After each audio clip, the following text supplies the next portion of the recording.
દોસ્તો તમે ખેડૂત હોય તો આ વિડીયો તમારા માટે ખૂબ જ ઉપયોગી થવાનો છે, તો 5 મિનિટનો ટાઈમ કાઢીને વિડીયો જોઈ લેવા માટે વિનંતી છે, અન્યથા તમારો 23મો જે હપ્તો છે 2000નો તે અટકી શકે છે।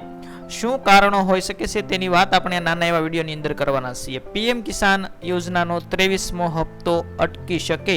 હપ્તા માટે 3 મહત્વના કામ કરવા પડશે। તમારે આધાર કાર્ડ લિંકિંગ કરાવવું પડશે, ઈ કેવાયસી પૂર્ણ કરાવવું પડશે અને જમીન ચકાસણી કરાવવી પડશે। આ 3 કામ નહીં કરાવો તો હપ્તો તમારો પડી શકશે નહીં, બેંક ખાતાની અંદર જમા થશે નહીં। પૈસા આવતા પહેલા કરી લો આ કામ।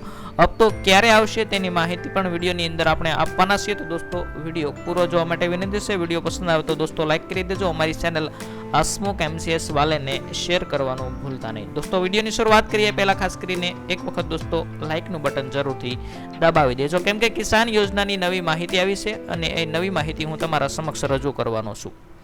ખેડૂત મિત્રો હોય તો ધ્યાન આપી દેજો, પીએમ કિસાન યોજના માટે 23મો હપ્તો હવે ટૂંક જ સમયની અંદર આવી શકે છે, પણ જો તમે આ 3 કામ નહીં કર્યા તો તમારા ખાતાની અંદર પૈસા અટકી પણ શકે છે। કયા કામ મેં મિત્રો તમને પહેલા ટૂંકની અંદર જણાવ્યા, પરંતુ આગળ તમને કઈ રીતે તમે આ 3 કામ કરી શકશો તેની માહિતી પણ હું આપવાનો છું, તો વિડીયો જરૂરથી આખો જુઓ, નહીતર નુકસાન પણ થઈ શકે છે। નમસ્કાર દોસ્તો, સ્વાગત છે તમામ મિત્રોનું। દેશના કરોડો ખેડૂતો માટે મહત્વના સમાચાર સામે આવ્યા છે।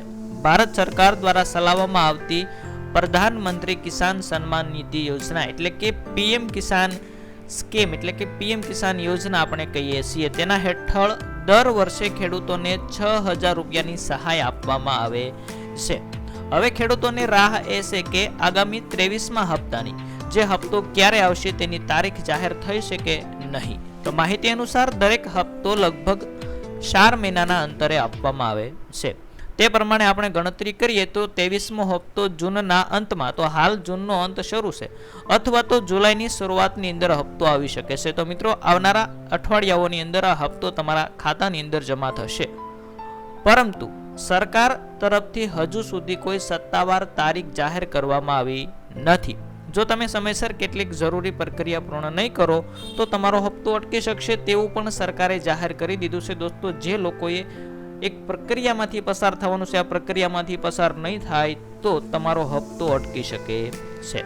તો ચાલો જાણીએ એ કઈ 3 કામ છે તે ફરજિયાત તમારે કરવા પડશે। એ 3 કામની આપણે થોડીક માહિતી મેળવી લઈએ। સૌપ્રથમ પહેલું કામ તો કે આધાર લિંકિંગ। આધાર લિંકિંગ શેની સાથે? તમારું આધાર કાર્ડ બેંક ખાતા સાથે લિંક હોવું જોઈએ, NPCI કહેવામાં આવે છે, તે તમારા ખાતાની અંદર હોવું જોઈએ। જો આધાર કાર્ડ લિંક નહીં હોય તો પણ તમારો હપ્તો અટકી શકે છે। ત્યાર પછી બીજા કામની વાત કરીએ તો કે ઈ કેવાયસી, જેમને ફાર્મર રજિસ્ટર કહેવામાં આવે છે, ફાર્મર રજિસ્ટર જો તમે નહીં કરાવ્યું હોય તો પણ તમારો હપ્તો અટકી શકશે।